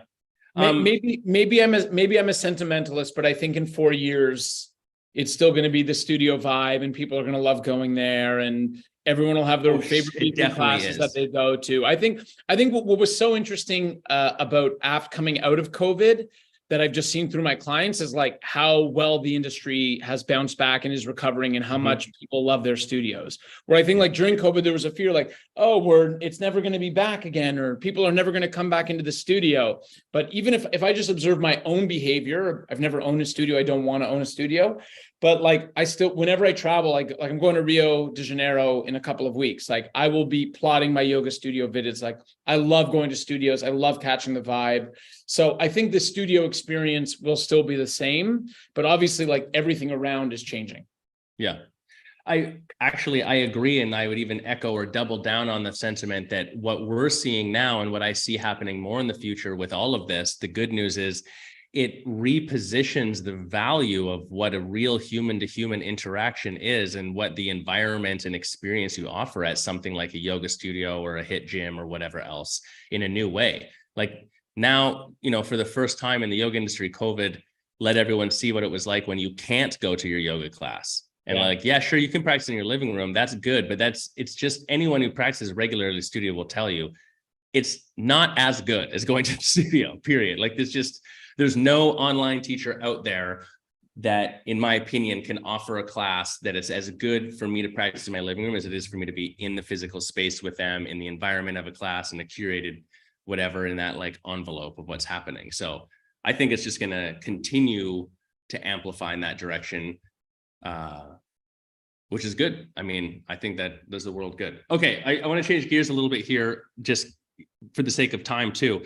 One thing that I think a lot of people listening to this are going to take from this is, you've had your journey doing multiple things, but then you had this vision for your personal life. You want to make this positive impact in an industry that you care about the ripple effect of, and you've built that and you're continuing to build that. So what are some of the things in building, like, can you take me to a specific difficulty other than the story you've told, about a client, when you're building in a non-typical, nomadic, asynchronous, decentralized, virtual law office, like that's outside of the box. So what's something that was sort of a major hurdle or something that was maybe a surprise that you ran into that you had to overcome?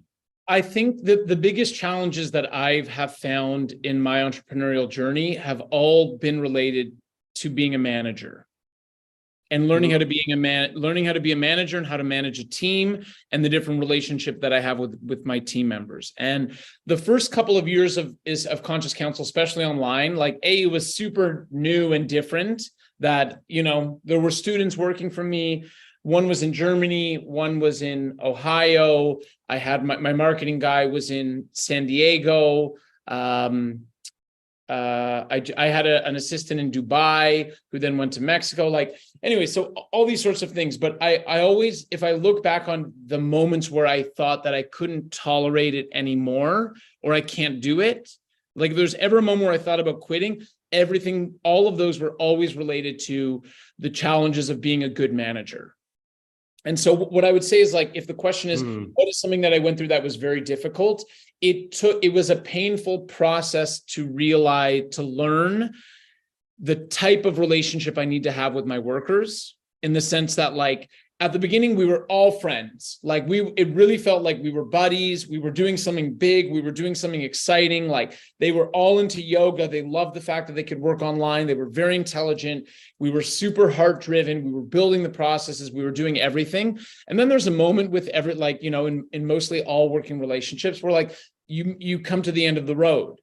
And those first couple of times that I had to transition and let those people go or find a way to, it was like heartbreaking and impossible. And I really felt like I couldn't do it. And it was just made me feel so uncomfortable that I was like, I actually would rather stop my business than have to resolve this or do this problem this particular way. And, like, what's amazing is over time, you get better at doing those things, at both hiring and firing, and what the boundaries are, and what our relationship as workers. And when you're asking people to do things, as when you're friends and you ask someone to do something that you're paying that they're not doing correctly, sometimes it can be a sensitive topic or a sensitive subject.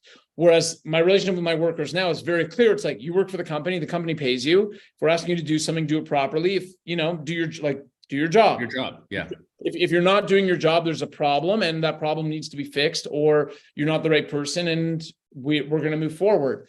So I think, like, that really, for a lot of years, I was I'm a gregarious, outgoing, interpersonal individual. That's sort of how I see myself and how I feel that I am. I'm very good at connecting.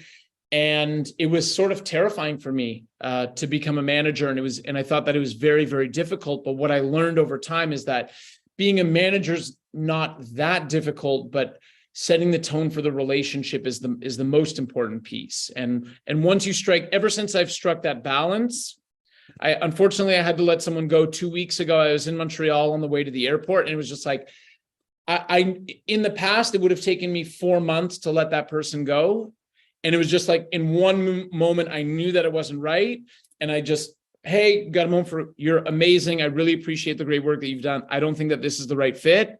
If you need a reference letter, I'm happy to write it for you. You're amazing. Thank you so much for your time. And that's it. But definitely the biggest challenges that I faced have been around being a manager. That's my personal journey. That's my personal story. Yeah. I mean, there's a lot of good stuff to unpack in there. It's interesting. I wasn't sure where you would go with that. I've had to go through that journey myself in managing people, especially like remotely and working asynchronously with people. You're not in the office or in the yoga studio, and that human connection part and sort of the tone of the conversation and stuff is a little bit more difficult. But if I had to pick top 3 difficulties that, studio owners have too, debatably number 1, but definitely in the top 3 is always managing the team, always. Yeah. Without fail. So is there something other than what you've referenced, sort of like ascending yourself as an entrepreneur to being in a manager role and just being able to, you demonstrated the idea of like kind of fire fast, but in a proper way. Are there any other like practical tips that you would say to someone? This goes back to earlier, you're like the 23-year-old me question when you're asking them that same thing. It's like, if that's the difficulty, if you were to go back to the start and tell yourself, hey, here's the formula, this is coming. What I would say is in the same way how you have to give yourself permission not to always be in love with your business, I think you have to give yourself permission to go through challenging experiences to learn and become better from that. And not to shy away from being uncomfortable and realizing how maybe insecure you feel in a particular type of relationship. But what I would say to that answer is like, I don't have a practical formula where it's like, hey, step 1 is evaluate the KPIs. And if they're lower, then step 2, have a conversation.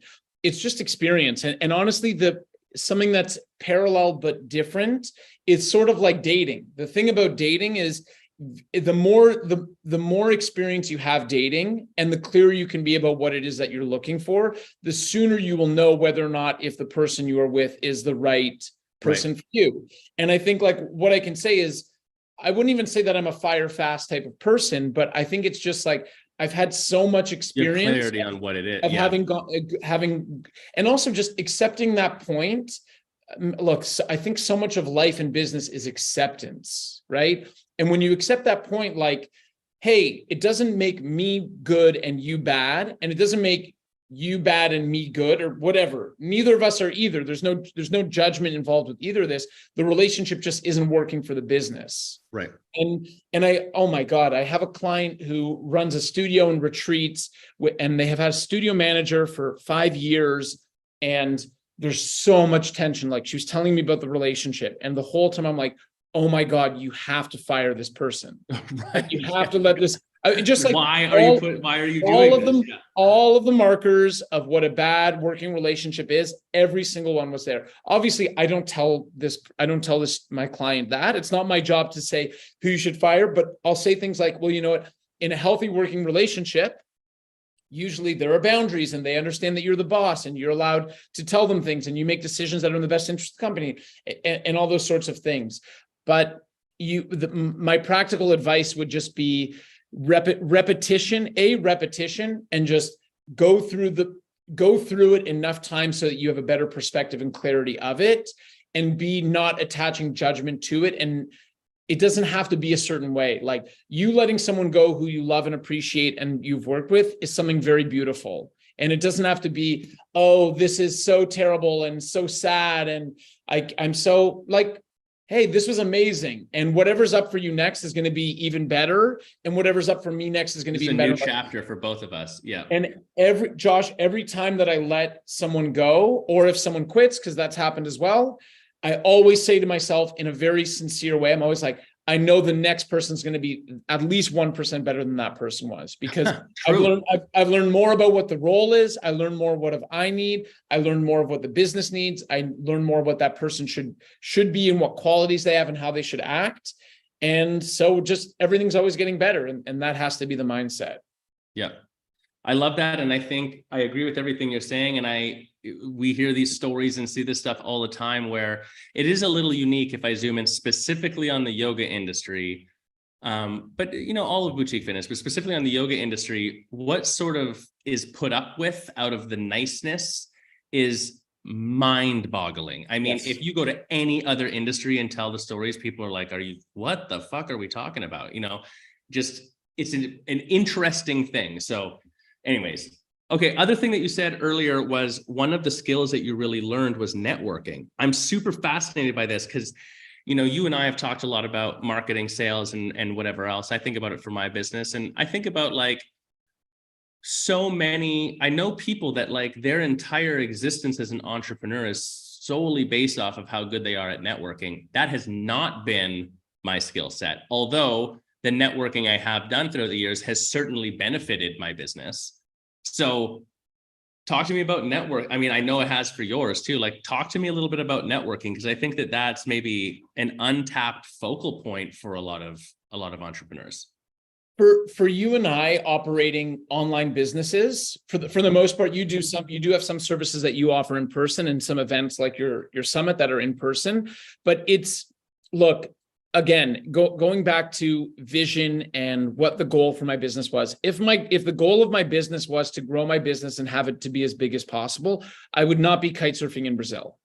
I would not. Sure. I would be going to trade shows. I can't tell you how many emails I get from people that are like, hey, do you come speak at our event? Or, do you want to be a sponsor for this? Or you'll meet all these.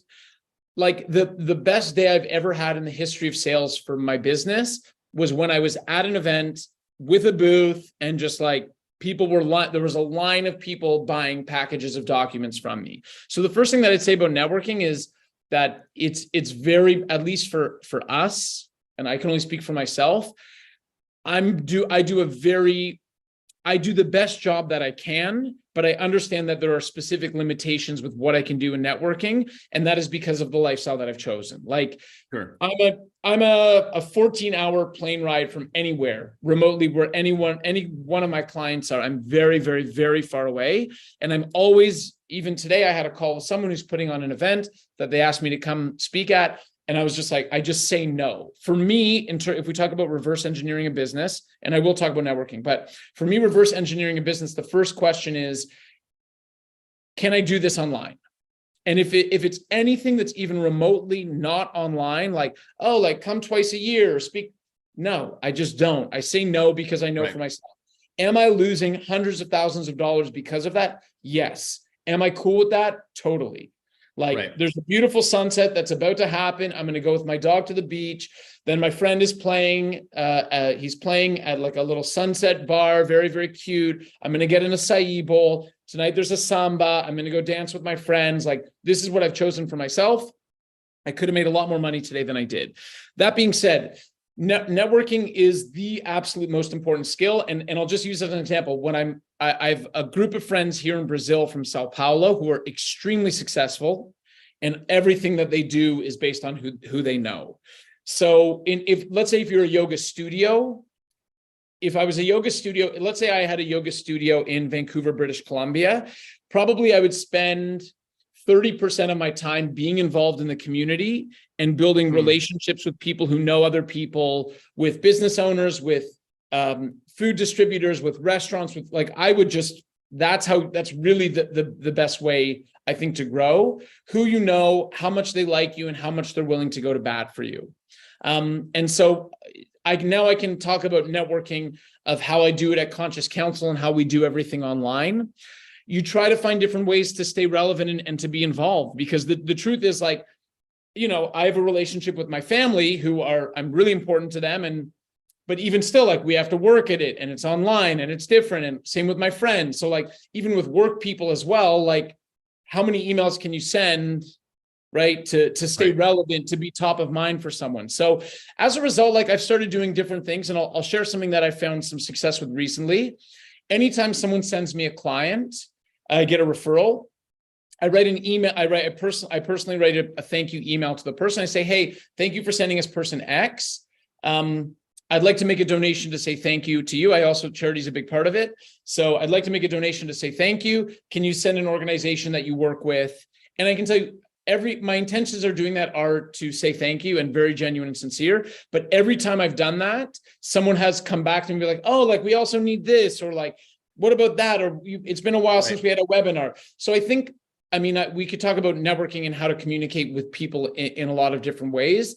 But what I would just say is, like, I guess my tip for this would be, find a way to communicate with people where you're not asking them for something, you're able to be of service for them, and you're doing something ultimately that's more altruistic. Because I think if you're able to hit those boxes, people know, like, if one of my clients is like, hey, I'm looking for a yoga coach, or I've never started a business, or I'm trying to get more members. I'm like, I know that I'm sending them to you. Like, you got to go to Josh and his team of coaches. They're amazing. I would probably name drop Terry Fry, just because I love Terry, and I know she's so great. She's but one of my power coaches. Yeah, she's a monster. Yeah, I know what you do, and I know that you're there. But the more that I can have a different type of relationship, the game in networking digitally online is to be top of mind. Yeah. So if someone's going through something, how can it be like, oh, you got to talk to Josh. Oh, you got to talk to Cory. Right. So that's what I'm exploring at this mind. And I'm curious, do you have anything like, what are your impressions about networking and how you see it working, operating an online business? Yeah, I mean, based off what you're saying, the other thing that's coming up for me is the clarity of what you do. So if someone's like, if a yoga studio owner comes to you and they're like, I'm really struggling figuring out blah, blah, blah in my yoga studio, I would hope that you're like, you got to go to the YC, like you got to go to Josh, because that's what we do. If someone comes to you and they're like, I want to open a bar, like, I don't know about that. Send them to the person that's knows how to open bars, like for the sake of it. So if someone's saying, I need to get legal documents in order, or I need a lawyer to ask a question to, like, there's zero thought for my entire team, or like, you talk to Cory, because if he can't solve it, like, he'll know at least where to direct you. So I think that there's the other detail that's coming up for me in this is top of mindness. I 100% agree, especially when you can't physically be in the same place. The know, like, trust element of things, because when you send someone, if I refer someone to you or vice versa or whatever else, like, I'm putting my name associated with it as well. And I think people don't realize how much that has weight. But then the clarity on what can this person actually do is the other thing that comes up. So and I think also in terms of staying top of mind, one thing that I do is, like, let's say, if someone from the Yoga Empire Collective comes to work with me and they give me a 5-star review. Other things that I'll do is, like, sometimes I'll take a screenshot of the 5-star review and I would send you an email and be like, hey, Josh, thank you so much for connecting me with ABC. Just want you to know this is the experience they had working with us. And then the review will be like, wow, that's great. Genius. Yeah. And then that's also a way for me to be like, hey, I'm top of mind. Hey, I appreciate you. And also, like, look at the type of work that we do and the quality of work that we do it. So I think it's like finding different ways to network but I will say that if both of us had brick and mortar businesses, the conversation about networking would be completely different. And I realize that in some ways, I wouldn't say I limit myself, but my priority has always been lifestyle above, maximizing revenue or amount of money that I earn. Yeah.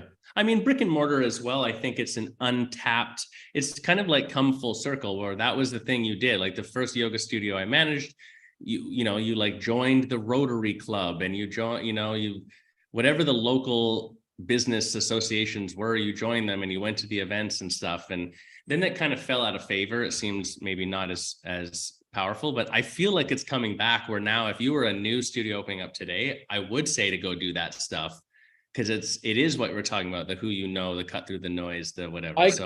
In terms of coming up with ideas, like going to the school, giving yoga for the moms, like there's so many things that you do. And also based on where you live, like if you're in a bigger city, leveraging, influencers, and like it's now the networking game has changed. But I think even if I were to go back, if I were to start working in professional sports tomorrow, I would do the exact same thing. I would just, it's about connecting with people. So one other thing you mentioned earlier was your mentor, Aaron, that you had a relationship with, and you said that, like, this person just was really excellent at marketing. Yeah. Can you talk a little bit about what you've seen, what your experience has been with marketing in your business? And the reason I ask, and why I think it's your experience with this is uniquely fascinating, is the marketing landscape is constantly evolving and shifting, but it's like we're always trying to solve for what's the thing that works for me, like it's like has some consistency. And you can correct me if I'm just way off, but like I'm pretty sure you're not just running a bunch of Facebook ads, you know what I mean? Like, there's other things that are part of that. So yeah, what have you seen? What was awesome about that person as a marketer, but maybe juxtaposed with what are you finding that's actually working with marketing with your kind of business? I think with marketing, it's tricky because you don't always know exactly what's working.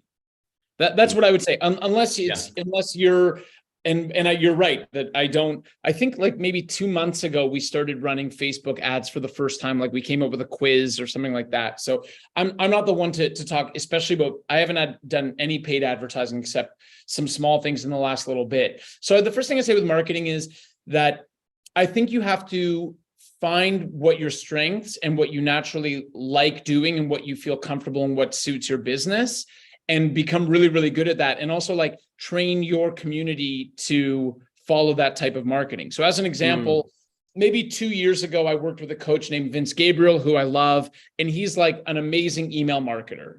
Vince, like that's what Vince does. His emails, he has a whole rule. He has an email every day that he sends out, but he always said to me, like, he's like, your business is your email list. Like that is really the biggest asset that you have for your business is going to be your mailing list.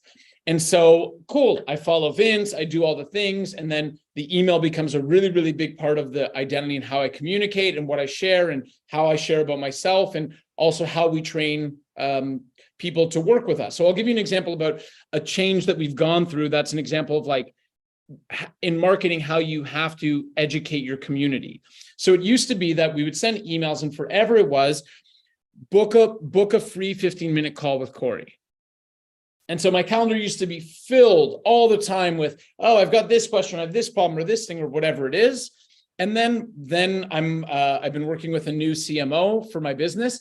And I said, like part of me wants to go to Southeast Asia in the coming year. And I did a test month in Thailand this year, which was difficult with sales calls. And I came back and I was like, okay, how can I tweak this to improve what it is that I want?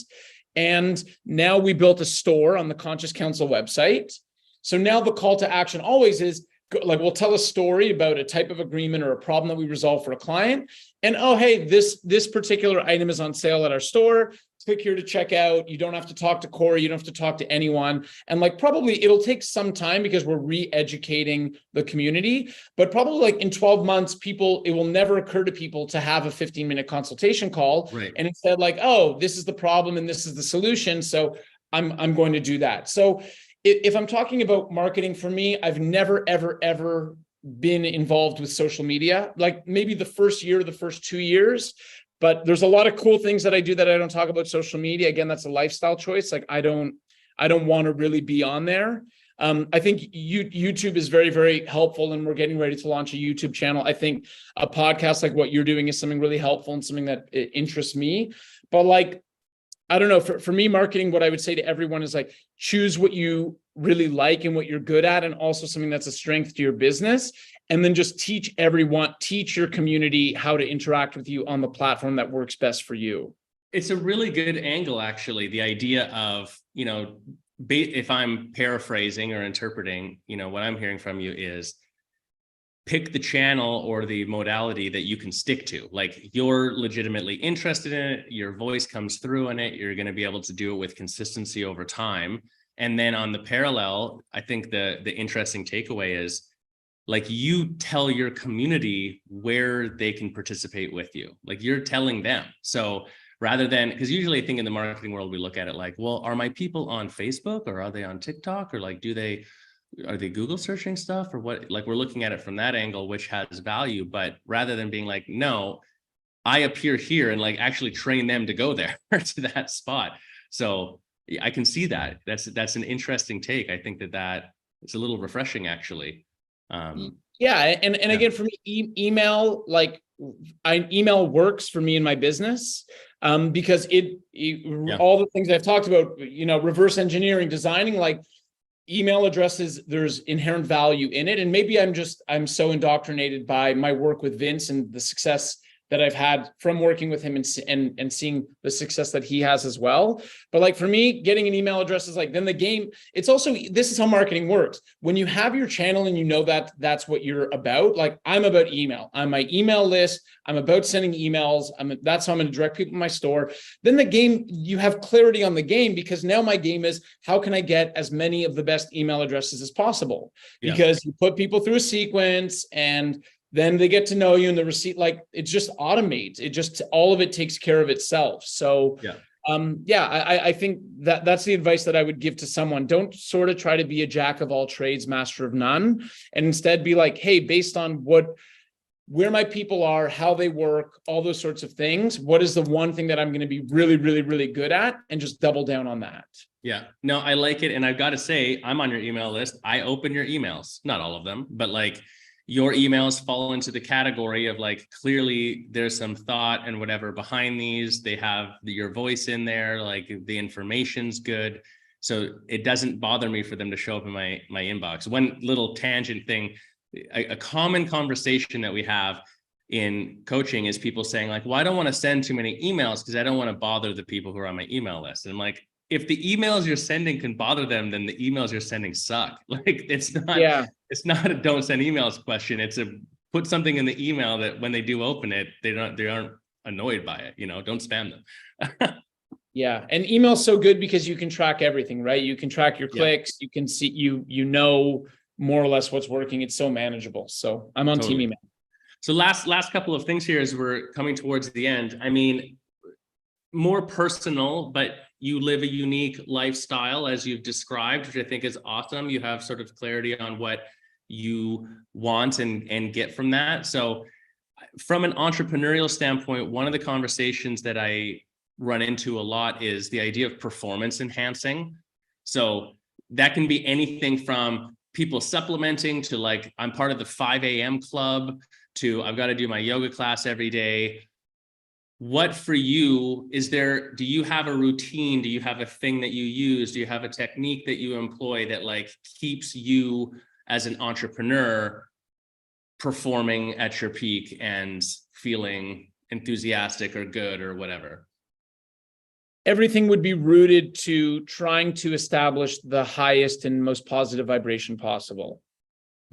That's how everything in my life makes sense to me. That essentially, like, if I'm feeling good and I'm doing things that I know make me feel good, everything takes care of itself. Like it's so random that like if I just think of, I've worked, over 1,000 clients, like where did they come from?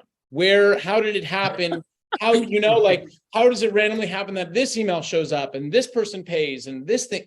And really for me, the only thing that I can control in all of that is what vibration am I putting out? How do I feel? So for me, my mornings are very, very, very sacred in the sense that from the time I wake up, and I won't open my phone and I won't open my computer until after I've lifted weights. So I wake up, I meditate, I listen to tapes, I take notes, I journal, I write, I do all of my things. I'll probably do that for an hour and a half, and then I'll go exercise. So sometimes I used to do Pilates when I was living in Belgium. I had access to Pilates. So I would do yoga, or I would do Pilates, or I'll lift weights, or I'll do some form of physical activity. And then when I come back from all of that, then I'll start dealing with the world. Because like then at that point, I'm feeling awesome. Like I'm up, I've listened to things that have reaffirmed all the positive thoughts and the mindset that I want to have for the day. And I've exercised, so I feel good, I feel healthy, I'm making good decisions. And then it's like, and everything takes care of itself when you're able to do that. I love that, setting up for the rest of the day. I mean, I think one of the hardships of being an entrepreneur that I see in our clients, I've gone through myself in the past as well, is you fall into like the hustle and grind. I know there's a lot of anti-narrative against that, but like you just organically fall into like you're working on your business and you're trying to do things. So you start slowly sacrificing and whittling away these other things that you don't realize how integral they are into your ability to perform.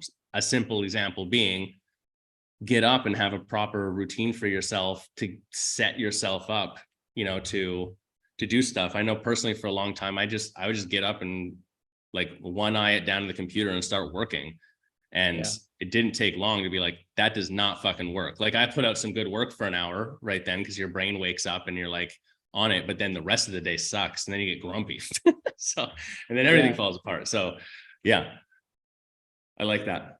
What about entrepreneurial beliefs? So one of the questions I like to ask on this from like a, just a perspective, because I always find it fascinating how different entrepreneurs have curated their reality or whatever. And sometimes they have a viewpoint that's unique. So is there sort of a heavily opinionated or controversial or like weird belief about being an entrepreneur that you hold that you feel like, I don't know, is something that guides you that might not be the status quo? It's supposed to be easy. It's supposed to be fun.